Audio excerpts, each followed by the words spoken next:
นទាំងនេះមិនងាយស្រួលទទួលបានទេបងប្អូនច្បងឯងមិនបាននិយាយថាឯងនឹងការពារខ្ញុំទេការការពារឯងគឺល្អជាការពិតណាស់យើងនឹងការពារឯងប៉ុន្តែឥឡូវនេះយើងត្រូវការជំនួយពីប្អូនប្រុសចូលទៅតាក់ទាញពស់ថ្លាន់ទឹកកកឋានស៊ូកបន្ទាប់មកយើងនឹងការពារឯងដោយធម្មជាតិមិនអាក្រក់ទេប្អូនប្រុសយើងនឹងត្រូវរំខានឯងកុំបដិសេធការលើកកែវដើម្បីបង្ខំឲ្យផឹកស្រាប្រញាប់ឡើងហើយលបួងពស់ថ្លាន់នោះចេញមកបើមិនដូច្នោះទេកុំបន្ទោសយើងថាមិនសមរម្យទេចុះបើខ្ញុំមិនទៅដាវរបស់ខ្ញុំនឹងធ្វើឲ្យអ្នកគោរពតាមនេះមិនអាចទៅរួចទេជំនាញដាវលឿនម្លេះ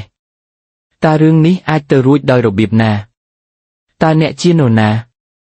បងប្រុសច្បងវាងស្ថិតនៅដំណាក់កាលចុងក្រោយនៃអាណាចក្រសមុទ្រកង់តើសិស្សថ្មីអាចផ្ដល់ឲ្យអ្នកដោយរបៀបណាអ្នកមិនអាចសម្លាប់ខ្ញុំបានទេបងប្រុសរបស់ខ្ញុំគឺជាសិស្សផ្ទាល់របស់ BNP អ្នកកំពុងគំរាមកំហែងខ្ញុំមិនទទួលយកវាទេទៅពិភពក្រោមដី